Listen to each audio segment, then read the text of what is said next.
신라며 다 같이 신라면 한번 하겠어요?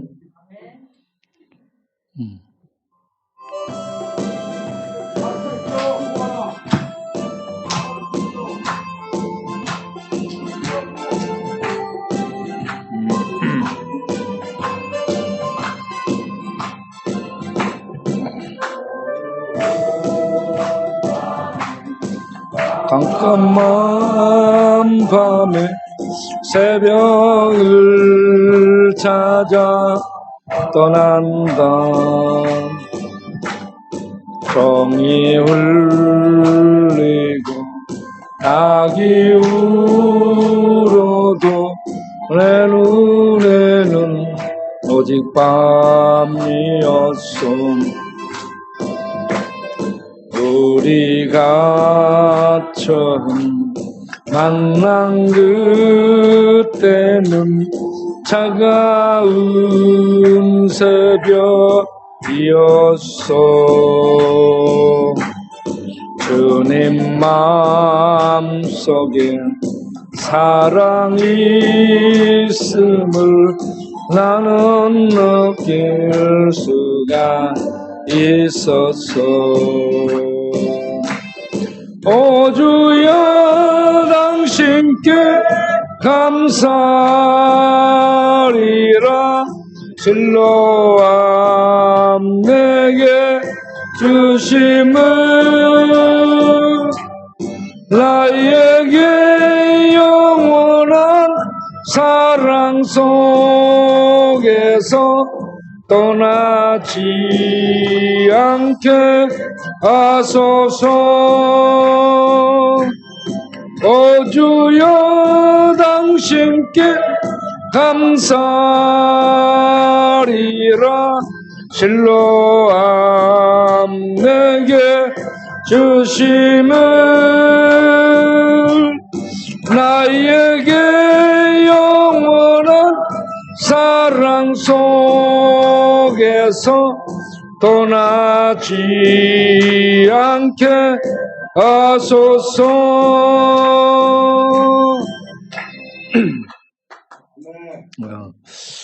우리가 급식하는 데서 찬양하고 전도할 때 한 친구가 와가지고 질문하는 거예요. 목사님, 은혜가 뭡니까? 라고 물어보는 거예요.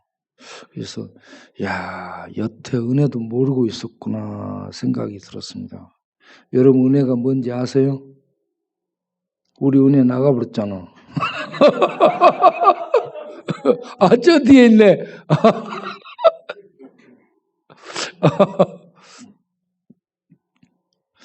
네. 은혜가 뭔지 아는 사람. 네. 우리 빨갱이 은혜가 뭔지 아세요? 나는 은혜는 내가 못 느끼는데 여기서는 눈물이 나와요. 그 영혼이 하나님의 은혜를 입으니까 눈물이 나오는 거죠. 눈물이 메마른 사람들은 울고 싶어도 못 울거든요. 그러니까 눈물을 흘리는 사람이 많아요. 웃어도 울고 울어도 울고. 목사님, 교회만 오면 은혜가 되는데 나가면 은혜가 떨어지네.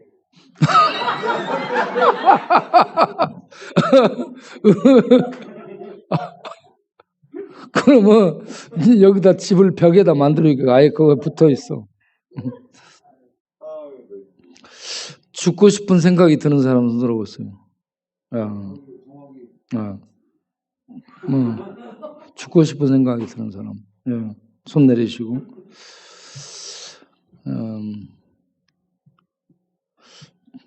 죽음을 생각했던 사람 손 들어봐요. 죽음을 생각했던 사람.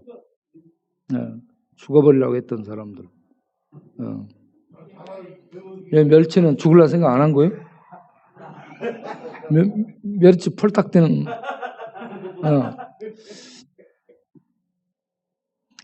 은혜가 뭐냐면 값없이 주는 것을 은혜라고 하죠. 그러면 싹은 뭐예요? 내가 수고를 하고 일을 했어. 노동을 들였잖아요. 그 대가로 줄 때는 싹이라고 합니다. 싹을 받다라고 하죠. 값을 받다라고 하는 겁니다.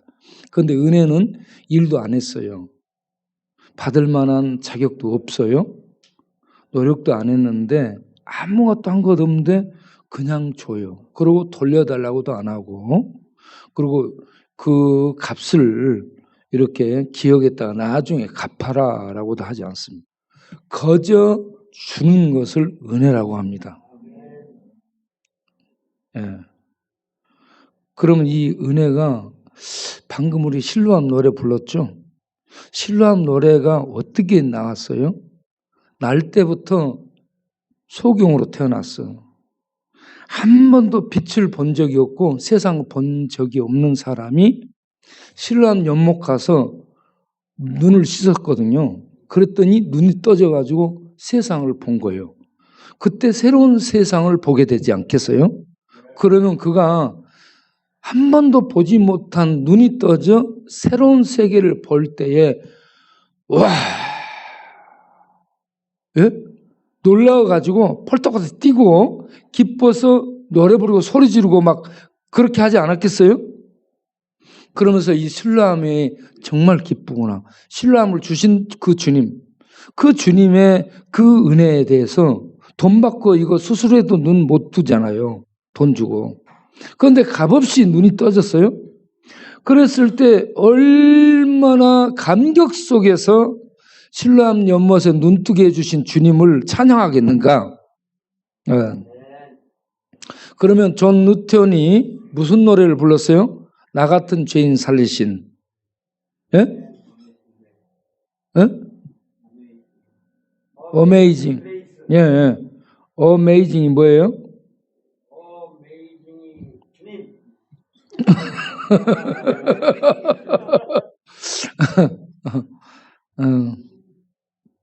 우리 봉환이 이제 어메이징이 뭐예요? 어머이죠.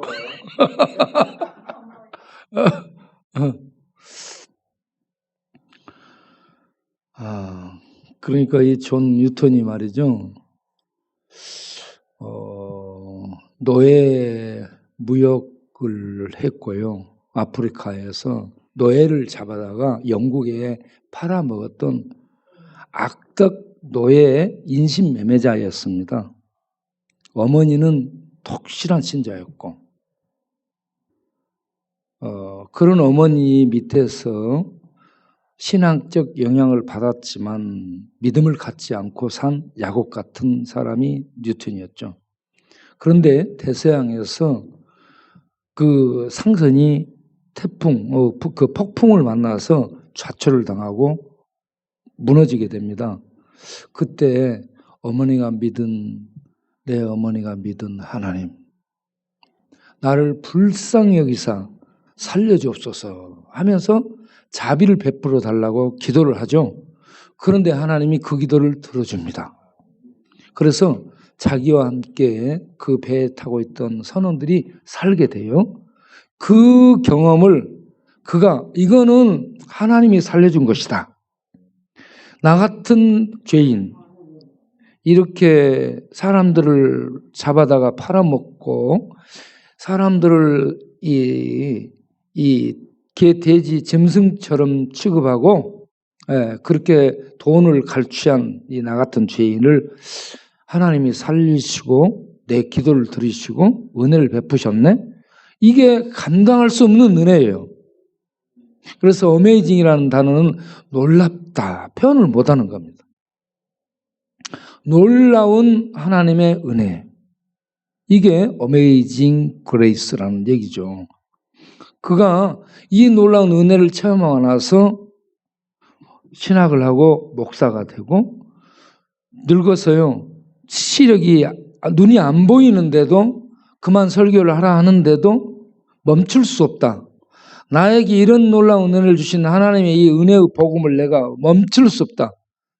그러면서 설교를 하고 전한, 그리고 노예 제도 이걸 없애기 위해서 활동을 했고, 영국에서 노예 제도를 없애기 위해서 활동을 했고요.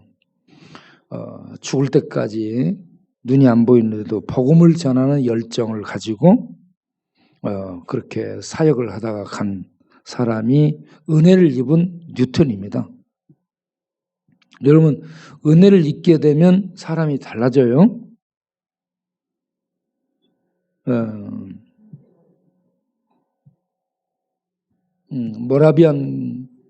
모라비안 교도를 창시한 백작 이름이 누군지 아는 사람? 모라비안 교도. 응?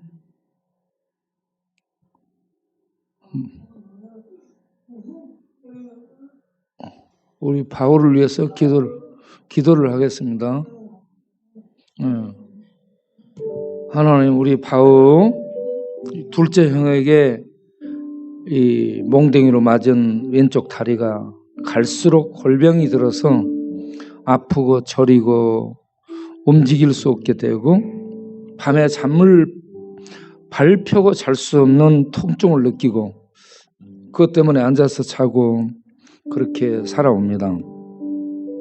그래서 둘째 형에 대한 복수심이, 증오심이 많이 남아있는데 우리 하나님, 저 아픈 다리, 맞은 다리 멍울을 풀어주시고 어루만져 주어서 저가 형에 대한 이 복수, 증오, 응어리가 없어질 수 있도록 해주시고, 먼저 하나님의 은혜에 감사해서, 나 같은 죄인을 살려주신 은혜에 감사해서 나를 이렇게 아프게 만든 형에 대한 복수, 이 증오를 용서해 줌으로 없애버리고 자유를 얻고 몸이 평강을 얻고 마음이 평강을 얻고 영적인 은혜가 저 심령 안에 밝게 맑게 소통될 수 있도록 주께서 은혜를 베풀어 주시기를 원합니다.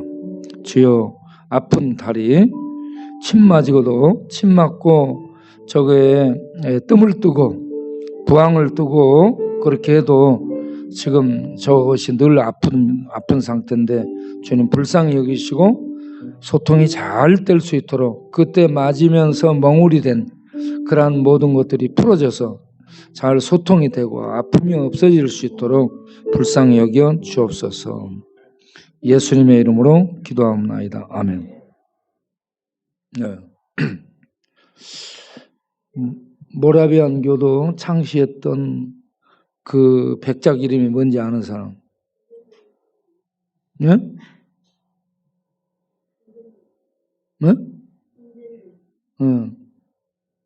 김정은이라고 들려가지고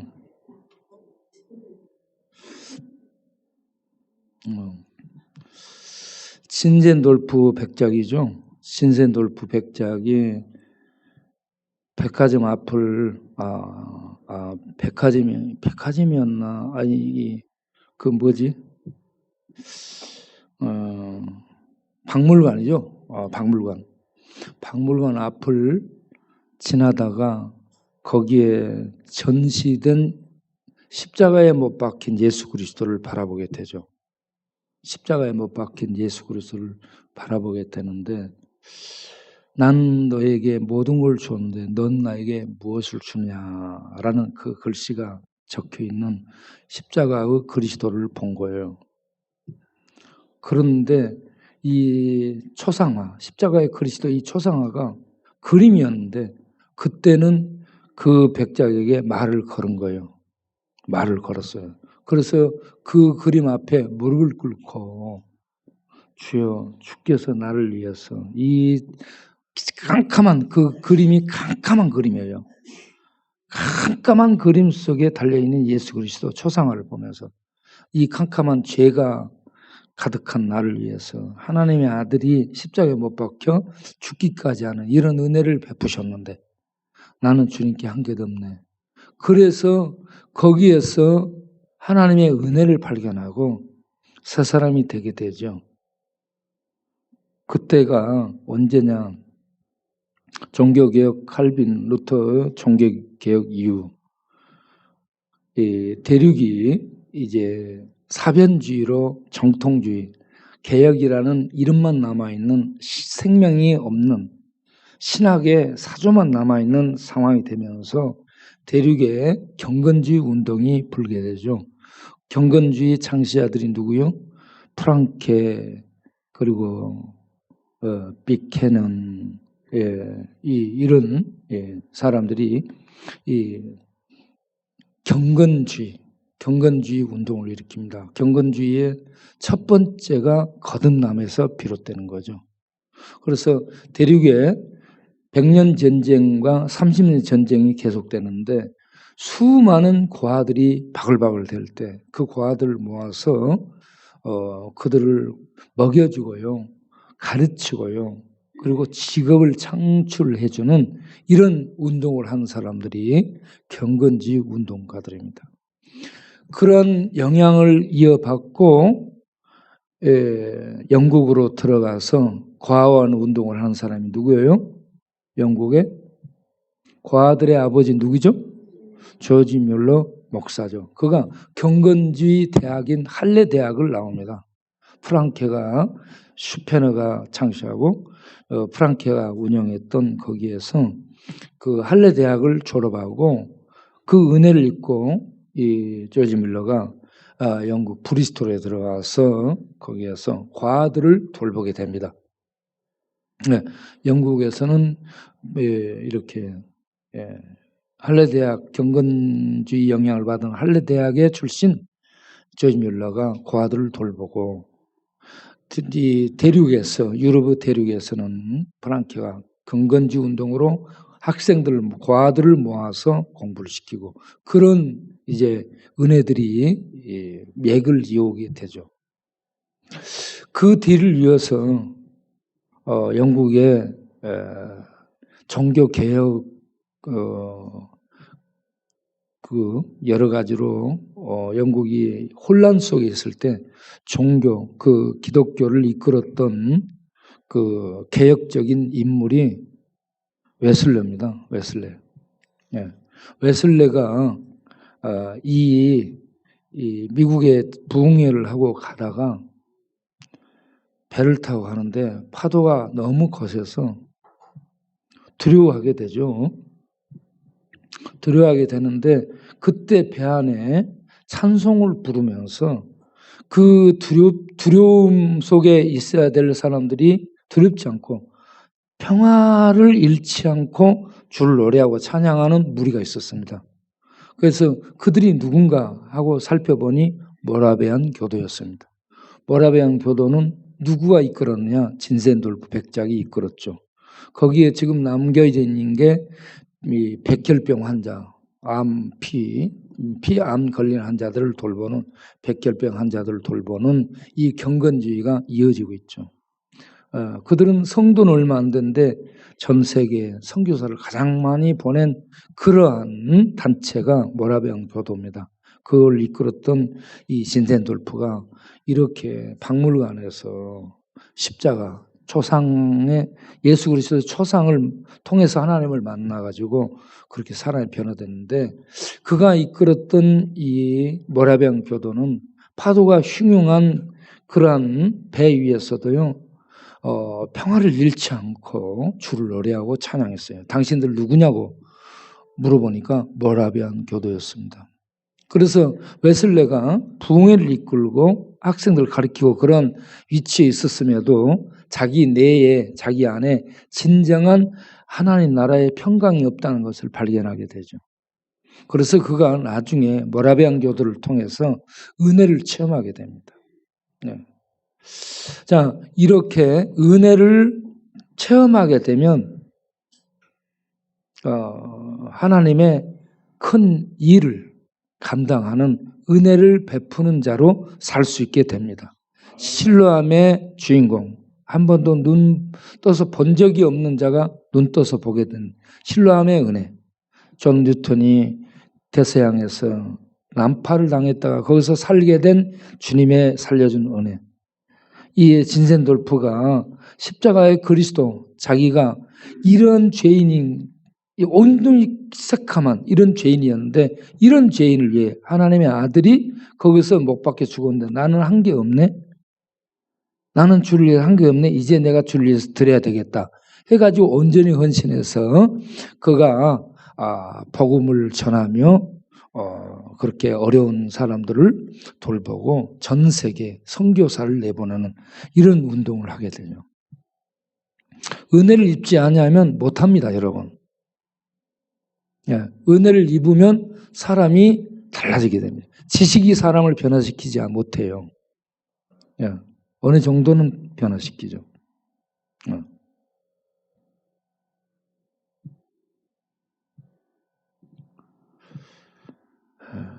그래서 우리가 사람을 만드는 것은 복음이고요. 교육이 아닙니다. 사람을 만드는 게 교육이 아니고 복음이 사람을 만듭니다. 복음. 사람은 구원받아서 하나님의 생명으로 호흡을 하는 사람이 사람이고요. 그렇지 않은 것은 사람인데 죽을 숨을 쉬는 송장 같은 존재입니다. 살아있지만 죽음의 숨을 쉬고 있는 거예요. 그런데 예수 믿으면 하늘의 생명의 숨이 오잖아요. 그래서 예수 믿는 자는 하나님의 생명으로 호흡을 하는 겁니다. 호흡이 달라요. 생명의 호흡. 예수 믿는 자는 생명의 호흡을 하고 예수 믿지 않은 자는 똑같이 호흡하는데 죽음의 호흡을 하는 겁니다. 그래서 죽음의 숨을 내쉬는 거예요. 그런데 본인이 모르는 것이 영적으로 죽어있기 때문에 그렇습니다. 그렇게 영적으로 죽어있는 우리를 살리기 위해서 하나님의 아들이 오시게 되는데 이 하나님의 아들이 그냥 온 게 아니고 성경에 예언이 되어 있습니다. 그래서 우리 기독교는 계시의 종교죠.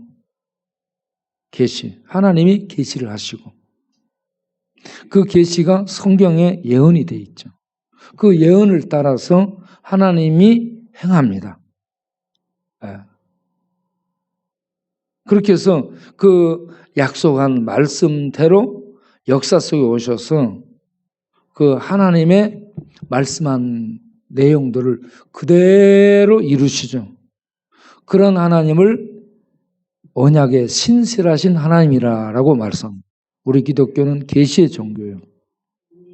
언약을 이행하는 신실하신 하나님이 자기를 보여주시고 우리를 구원으로 인도하는 이러한 종교임을 아시기 바랍니다.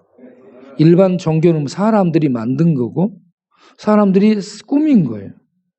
만들어내고 고안해낸 거 사람이 작품이에요. 그런데 성경 하나님 기독교는 하나님이 찾아오신 하나님이 인도하신 계시와 언약과 그 약속을 성취해서 이루신 그런 하나님의 신실함을 나타내는 그러한 종교가 기독교입니다. 역사 속에. 그래서 하나님 성경을 읽으면 하나님에 대한 믿음이 생기는 거죠. 네. 그런데 일반 종교는 들어가서 진리를 찾아서 들어가면 없어요. 그래서 허망해지는 겁니다. 허망해져. 자, 그러면 우리 성탄절인데 하나님의 오심에 대해서 예수님의 오심에 대해서 이사야서의 약속들이 나오는데 이사야 7장 14절에 약속이 나오죠. 이사야 7장은 아하스 왕 때. 아하스 왕은 남한국 제12대 왕으로 아주 악한 불신앙의 왕이죠. 흰놈의 아들 골짜기에서 몰렉신에게 인신제사를 드리게 하고 산당제사 이런 우상 제사를 장려한 왕이고 그리고 하나님을 의지해야 될 때에 아수르를 의지하는 아주 불신앙적인 사람. 그러한 때 이사야가 하나님을 신뢰하라라고 말하죠. 하나님을 신뢰하고 이 아람 왕 르신과 이스라엘 왕 베가가 침투하게 되는 때에 적들이 침투해 들어오니까 이 아하스가 두려워 떨죠. 그때 이사야 선지자가 그것 두려워하지 말고 하나님 신뢰하라. 하나님이 구해준다. 그러니까 못 믿습니다. 믿음이 없으니까 하나님의 그 구원을 못 믿는 거예요. 여러분 이 시대에도 우리가 하나님이 보이지 않지만 하나님의 말씀을 믿기를 바랍니다. 이 세상은 아하스처럼 믿지를 못해요. 그래서 하나님이 이사야를 통해서 아하스에게 너 징조를 한번 구해봐라. 하나님이 살아계시는가 안 계시는가 징조를 보여줄 테니까 징조를 구하라 하면서 하늘이든 땅이든 땅 아래 깊은 곳에든 징조를 구하라 그러니까 나 하는 징조 구하지 않겠다고 얘기합니다. 그래서 너처럼 불신앙적인 그런 시대지만 죄악이 만연한 시대지만 어둠이 세상을 장악하고 있는 시대지만 내가 친히 징조를 주겠다. 그 징조가 뭐냐? 처녀가 애를 낳는다 이겁니다. 기가 막히죠. 네. 처녀가 애를 낳는다. 말도 안 되는 말을 징조로 주는 겁니다. 하나님이 이걸 믿으라는 얘기입니다. 여러분 처녀가 애 낳을 수 있어요? 없어요? 없죠. 그런데 처녀가 애 낳게 되는 이걸 믿는 것이 믿음입니다. 네. 그건 하나님이 하시겠다는 얘기예요. 그럼 하나님이 하신다는 걸 믿는 거에 믿음이 있죠. 네. 그러면 이 아이가 누구냐? 예. 이제 이 아이가 오게 되면 처녀가 애를 낳아서 아이가 오게 되는 것은 결국은 뭐냐? 임마누엘이라 이겁니다. 임마누엘이 뭐예요? 하나님이 함께 하신다. 누구하고? 백성들하고. 예, 더러운 세상하고 함께 한다는 얘기입니다. 그래서 예수님이 이 땅에 오시죠. 예수님이 이 땅에 오시는데 그 오시는 그게 어른으로 와요? 아기로 와요? 장군으로 와요? 아기로 오죠. 그래서 이사야 9장 6절에 아기가 나온다라고 얘기합니다. 이사야 9장 6절을 보겠어요? 하나님이 오는데 하나님이 구원자를 보내는데 아기로 보냅니다. 아기. 네. 아기로 하나님이 구원자를 보내는데 이 아기가 어떤 존재냐면 그 양 어깨에는 책임을 얘기하는 겁니다. 정사, 통치권을 가졌다는 얘기입니다. 어깨에 통치권을 갖고 있습니다. 왕이라는 얘기죠. 그리고 그 이름은 뭐라고 불러요? 기묘자라 형용할 수 없는 존재라는 얘기입니다. 기묘자, 말로 표현이 안 된다는 얘기예요, 사실은. 예, 그래서 영어로는 뭐라고 표현해요? 원더풀입니다. 놀랍다라고만 하고 있어요. 놀랍다. 예, 놀랍다. 예. 이 형용할 수 없다라는 얘기입니다. 예. 기묘자라. 모사는 최고의 지혜를 얘기합니다. 지혜로운 자. 가장 지혜로운 자라는 얘기입니다. 예수님처럼 지혜로운 자가 없어요. 하나님의 모든 뜻을 이루는 지혜가 예수입니다. 예. 지혜요. 그런데 전능하신 하나님과 함께 있던 여호와 전능한 하나님이에요. 예수님이 아기로 오는데 전능한 하나님입니다. 그런데 그분은 우리를 구원해서 우리를 먹이고 살리는 아버지 같은 자예요. 그래서 영존한 아버지라고 얘기합니다. 영원한 아버지가 예수입니다. 예수님 믿으면 하나님 백성으로 태어나죠. 우리를 태어나게 하는 예수님은 아버지입니다. 무슨 말인지 알겠죠? 태어나게 하는 존재는 아버지라고 얘기하는 겁니다. 그런데 그분은 본래 신분이 전능한 하나님이에요. 엘샤다이입니다. 예수님은. 그리고 주께서 통치하는 그 땅이 그 세계가 영원한 평강이죠. 구원의 평강이죠. 평강을 갖다 주는 왕입니다. 어느 누구도 평강을 가져올 수 없습니다. 어떤 정치도 평강을 가져오지 못해요.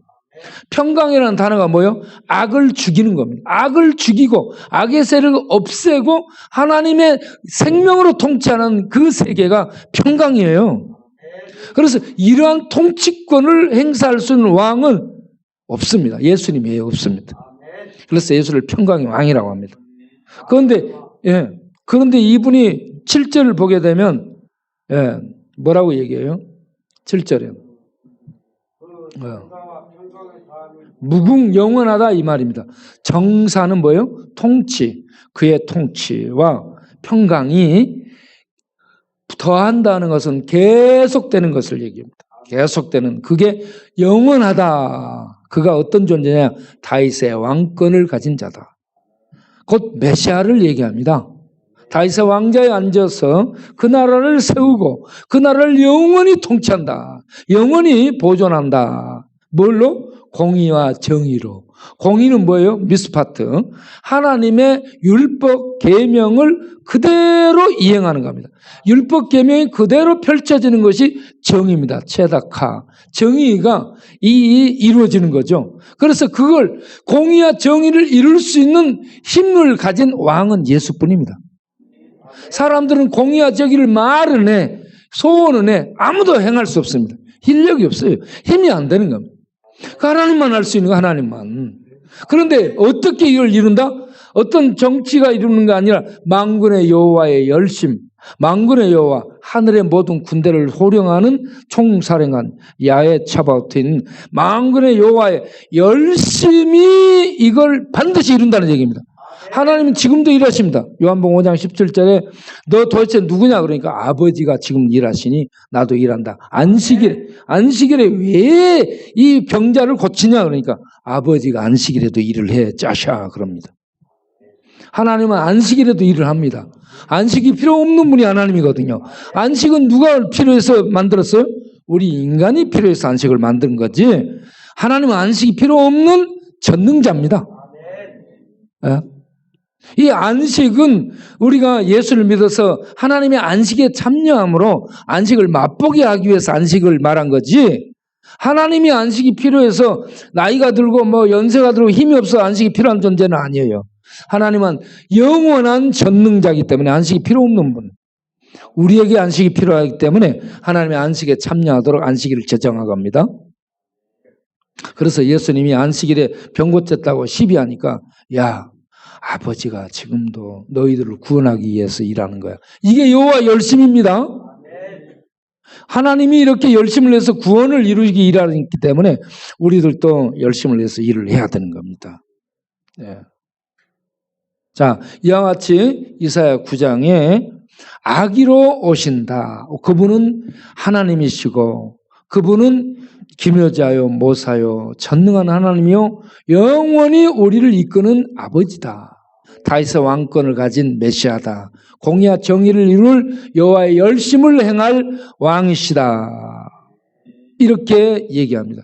이러한 예수가 구체적으로 누구의 후손으로 태어나느냐? 이사야 11장 1절부터 보면 또 나옵니다. 이사야 11장 111. 네. 이새의 줄기. 다윗의 아버지가 누구예요? 이새입니다. 예.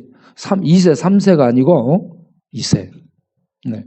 이새의 이샤의 줄기에서 싹이 나네. 한 싹이 난다. 이 싹이 호테르고요. 그 밑에 뿌리에서 한 가지가 난다. 네체르입니다. 호테르, 네체르, 체마의. 예레미야 23장 5절 체마의라고 얘기하는데 거기에 호테르, 네체르, 체마의 이 세 단어는 메시아에 대한 전문 용어. 구약에서 메시아를 호칭할 때 쓰는 전문 용어로 이 세 용어가 나타나고 있습니다. 호테르, 네체르, 체마의. 이게 메시아에 대한 구약의 전문 용어. 예. 그런데 이새의 뿌리에서 가지가 나서 결실하게 될 것이다. 이새의 뿌리에서 가지가 나서 결실하는 이 자가 누구냐? 예, 바로 메시아다 하는 얘기입니다. 이새의 줄기를 후손을 얘기합니다. 이새의 후손을 얘기하는 거예요. 이새의 후손으로 누가 와요? 다윗이 오죠. 다윗의 후손을 이와 같이 이새의 후손이라는데 메시아가 이렇게 다윗은 왕이지만 그 아버지는 농부였습니다. 그러니까 비천한 그런 줄기. 그래서 이게 이사야 53장에 가서 보게 되면은 이제 그 비천한 뿌리 줄기를 그렇게 얘기하죠. 네. 그래서 이사야 53장으로 메시아가 이렇게 태어난 다음에 어떤 사역을 할 것인가 하는 것을 이사야 53장에 얘기하고 이사야 35장 5절에서도 또 5절 6절에서도 얘기하고 있습니다. 먼저 이사야 35장 5절 6절을 보겠어요? 예, 거기에 보게 되면 소경이 눈을 뜨고 못 듣는 기머거리가 듣게 되는 이게 메시아 사역으로 소개를 하고 있습니다. 네. 그리고 메시아의 사역이 시작이 되면 어떻게 되느냐? 저는 자가 정상이 됩니다. 소경이 눈을 뜹니다. 이게 요한복음 9장의 실로암 사건이죠. 소경이 눈을 떴다. 메시아가 왔다 이 말입니다. 구원자가 왔다 이 말입니다. 구원자가 와서 사역을 한다는 걸 보여주는 거예요. 이게 소경이 눈 뜬 겁니다. 그리고 이때 벙어리, 말 못하는 벙어리 혀가 풀어져서 말을 하게 됩니다. 뭐요? 정상 회복이 된다 이 말입니다. 이 모든 것들이 지금 잡혀 있습니다. 악에게, 죄에게, 죽음에게 잡혀서 우리들이 정상 기능을 못하는 거예요. 이 모든 것들을 메시아가 오면 회복시키는 겁니다. 정상으로 풀어놓는 겁니다. 그래서 죽음의 세력이 광야입니다. 죽음, 광야. 이 사막이 광야가 물이 솟습니다. 살아난다는 얘기입니다. 죽음의 세력 속에 생명이 움직이고 생명이 흐르게 되는 겁니다. 이 세상이 죽음의 세력이에요. 죽음 아래 있는데 죽음의 이 세상 속에 메시아가 오면 생명이 흐르는 겁니다. 이 생명이 흐르는 곳곳마다 다 살아납니다. 이게 에스겔 47장에 나오는 성전 환상이죠. 이와 같이 광야에서 물이 솟고 사막에서 시내가 흐른다. 이게 이사야 35장 1절을 보게 되면 이렇게 표현합니다. 광야가 피어서 백합화처럼 즐거워하리라. 광야. 여러분 광야가 백합화처럼 필 수 있어요? 못 핍니다. 네. 광야는 죽어있는 세계예요. 네. 사막과 광야는 죽음을 얘기하는 거예요. 그런데 그 사막과 죽음 메마른 이 사막이 피어서 백합화처럼 된다는 겁니다. 2절을 보게 되면 우리 하나님의 아름다움을 볼 것이라고 얘기합니다. 예. 그래서 이렇게 사막이 피고 광야가 살아나서 백합화처럼 아름답게 생명이 태동하고 백합화가 얼마나 향기가 진한 줄 아세요? 이런 생명의 향기가 퍼지게 하는 이것을 우리의 여호와의 영광이라고 얘기합니다. 그리고 그걸 다시 표현할 때 하나님의 아름다움. 여러분 생명은 아름다운 거예요. 죽음은 흉악한 겁니다. 죽음은 보면은 차갑고 아주 이 죽음은 모든 것에 단절을 가져 나타내는 절망이죠. 싸늘함. 저주의 모습이죠. 그런데 생명은 피어나고 움직이고 활동하고 꽃이 피고 향기가 나서 이건 하나님의 생명의 아름다움을 나타내는 겁니다. 죽음의 사막, 죽음의 광야가 아름다운 백합화처럼 피어난다. 이걸 하나님의 아름다움의 나타남이라고 얘기하죠. 예수 믿는 사람들은 하나님의 아름다움이 나타나는 겁니다. 그래서 이러한 예수님 메시아가 이제 이사야서를 보게 되면 계속 이렇게 이어지면서 중간중간 이 세상에 대한 심판을 얘기를 계속합니다. 심판하면서 메시아는 구원을 가져오는 이런 일을 하시는 분으로 나타나고 있습니다. 구원과 심판은 동시적입니다. 예. 그런데 이 예수님이 어디에 태어나요? 베들레헴 에브라다 마구간에 태어나죠. 비가서 5장 2절에 예언됐죠. 그래서 베들레헴 장소가 예언됐고 거기에 짐승우리 속에 오죠. 짐승우리는 뭐가 있어요? 짐승 키워보면 짐승이 똥 싸요. 짐승이 우리 안에서 뭐 돼요? 똥 싸고요. 거기서 뒹굴고요. 거기 가면 냄새가 더러운 냄새 나죠. 짐승우리에서 살 수 있는 사람 있어요? 똥간에서? 못 살죠. 그런데 그게 상징적입니다. 우리들이 죄로 말미암아 그렇게 더러워진 존재예요. 더럽고 냄새나고 그 하나님이 가까이 할 수 없는 존재가 우리입니다. 그러한 속에 우리를 살리기 위한 생명의 떡으로 이 예수님이 오시는데 그 짐승우리에서 태어나가지고 어디에 놓여있게 돼요? 짐승의 밥통 위에 이 예수님이 강보에 쌓여 놓여있죠. 뭐예요? 생명의 떡이라는 얘기입니다. 밥이라는 얘기입니다. 밥으로 그 더러운 우리들에게 생명의 밥으로 오셨어요. 그러면 이 생명의 밥인 이 구유에 밥그릇에 놓여있는 생명의 떡 대신 예수, 아기 예수를 어떻게 하면 돼요? 먹으면 됩니다. 먹는 것이 뭐 식인종이 아니고 받아들이는 겁니다. 이걸 믿음이라 하죠. 예수를 받아들이면 생명의 떡으로, 우리는 생명이 없는 더러운 죄의 저주 속에 있는 존재인데 생명으로 아들 예수가 이 땅에 오셨죠. 이 예수를 믿으면, 받아들이면 그 심령 안에 생명이 있다는 겁니다. 생명을 주러 오셨습니다. 예수님이 오시면. 그래서 이 성탄절에는 뭘 해야 돼요? 백화점에 내 이 사인 막 물긋불긋 꽃소울 반짝반짝 수억을 들여서 해놓는 그게 중요하지 않고요. 예, 아무리 좋은 선물을 해도 예수가 없으면 필요 없습니다.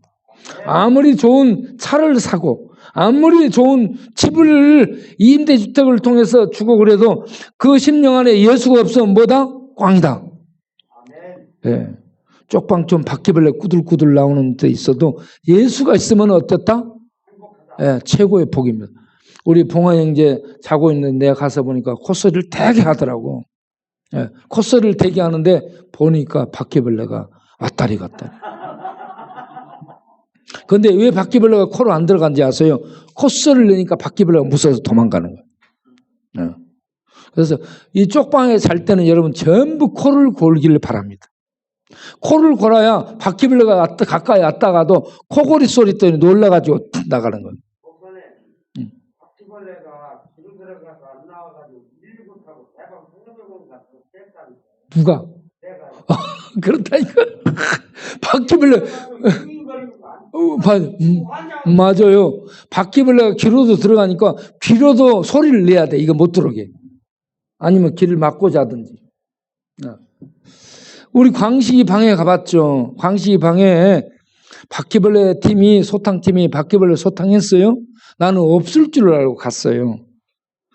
내가 사진을 전부 찍어놨는데 바퀴벌레가 얼마나 꾸들꾸들 하는지.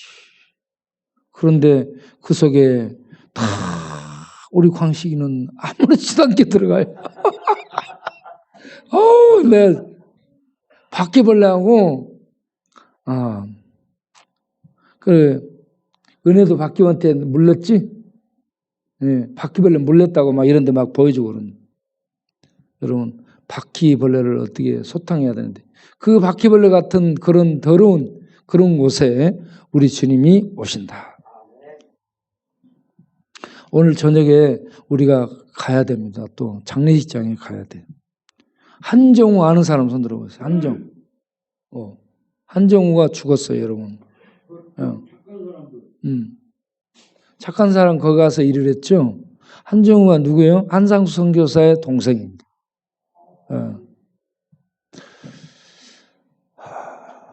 그런데 이 친구가 뭘 잘못해가지고 돈을 몇 천만 원 빚지게 됐고 그것에 계속해서 스트레스 받고 술 마시고 그렇게 하면서 얘가 계속 못 피게 된 거예요. 뭐 어때 죽고 싶은 생각이 드는 거야? 근데 죽지는 말아요. 죽지는 말고 어떻게 하든지 그냥 살아있는 게 최고예요. 생각은 했는데 실행으로 옮기진 그렇지. 그런 사람이 많아요. 우리 조금 전에 죽어야 되겠다는 생각을 하고 죽기로 결심까지 했는데 행동으로 못 옮기는 사람이 상당히 있습니다. 행동으로 옮기지 마세요. 생각은 하되 행동으로 옮기지 말고. 그 친구가 어떻게 죽었는지 지금 내가 얘기를 못 해봐서 가봐야 될 것 같습니다. 아까운 인물인데 좀 안 풀리고 그렇습니다. 그렇다고 여러분 절대 죽지는 마세요. 술로 죽었지 않았을까? 요즘 내가 계속 카톡을 보냈었어요. 그런데 한 보름 전부터 답이 없는 거예요. 보름 전부터. 그래서 야 지금 뭔 문제 있는 것 같은데 그런 느낌이 들었습니다. 자, 우리 모두에게 이 성탄절에 구유에 오신 아기 예수가 우리 심령 안에 오셔서 우리의 죄를 제거하고 죽음의 저주를 풀어주고 하나님의 생명 안에 들어가는 그런 축복을 얻고 생명을 이 땅에서 하나님의 생명을 호흡하며 사는 그런 축복된 자로 우리를 삼으셔서 하나님의 생명의 호흡을 이 땅에 나타낼 수 있는 능력을 발휘하는 자로 살 수 있는 우리 모두가 되도록 축복하시길 바랍니다. 기도하겠어요. 하나님, 이 성탄절 날씨가 춥고 혼자 있기 때문에 외롭고 고독하고 또 쓸쓸하고 밤은 길고 그리고 지치고 힘듭니다. 이런 우리들에게 주님이 오셔서 소망이 되시고 생명이 되시고 빛이 되시고 위로가 되시고 힘이 되시고 능력이 되시고 이러한 모든 고독과 외로움들을 이기고 죽을 그런 상황, 죽고 싶은 생각들을 물리치고 하나님의 은혜 안에서 하나님의 일을 하기 위해 살 수 있는 희망을 가진 자들이 되도록, 희망이 있는 자들이 되도록 축복하여 주옵소서. 그리고 힘들어도 죽지 않게 하시고 주님을 의지하고 살 수 있도록 우리 하나님 생명의 용기와 생명의 투지와 생명의 힘을 주시옵소서. 그래서 헤쳐나갈 수 있게 하여 주옵소서. 예수님의 이름으로 기도합나이다. 아멘. 네, 오늘 우리 고재우 형제님이 이렇게 오랜만에 왔어요. 우리 박수로 환영하겠어요. 네.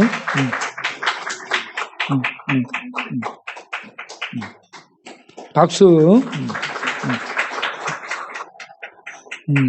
우리 고재우 형제는 여기 우리 쉼터에 있다가 한정우는 자살하고 죽었는데, 한정우는 자살은 아니고 지금 죽어서 우리가 가봐야 되는데, 우리 이 친구도 죽으려고 생각했다가 하나님의 은혜로 살고 지금 요양보호사로 활동하고 그리고 글을 써가지고 얼마 전에 작가로 TV에도 나오고 그렇게 해서 새로운 길을 걷고 있습니다. 여러분 모두 하나님 만나서 하나님 안에서 주신 달란트와 능력들을 발휘하면서 자기 나름대로 자기에게 준 새로운 그런 보람된 삶을 스스로 열어갈 수 있게 되기를 바랍니다. 기도하겠어요? 하나님, 귀한 헌금을 주께 드립니다. 받아주옵시고 드린 모든 손길들을 축복하시고 영혼이 잘 되고 육신도 건강, 마음도 건강, 정신도 건강, 관계도 건강, 믿음도 건강, 소망도 건강하게 하시고 하나님의 생명 안에서 능력 있는 생명의 삶, 능력 있는 은혜의 삶을, 능력 있는 관계의 삶을, 사랑의 삶을 살 수 있는 우리 모두가 되도록 축복하여 주옵소서. 물질적으로 어려움 겪지 않도록 이 코로나 재앙 시대에 물질에 부족함이 없는 풍족함을 누리는 자들이 되도록 주님 축복하여 주옵소서. 주님, 우리 한정우 이제 이 장례 입장을 가겠습니다. 주께서 그 가족들에게 특별히 한상우 선교사 위로하여 주옵소서. 예수님 이름으로 기도합나이다. 아멘. 이제는 우리 주 예수 그리스도의 은혜와 아버지 하나님의 영원하신 사랑과 성령의 믿음 주심과 내주 교통하심과 사랑하며 섬기며 전하며 살 수 있도록 능력으로 역사하는 성령님의 충만하심, 이 밤도 함께 메시아, 약속 따라오신 메시아를 영접하고 생명 안에 살기를 소망하고 일어서는 모든 심령들 위해 영원토록 함께 하시기를 간절히 축원하옵나이다. 아멘.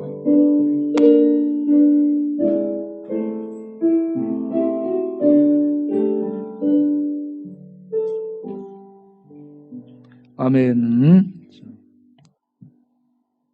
우리 장로님들 아무도 안 왔나?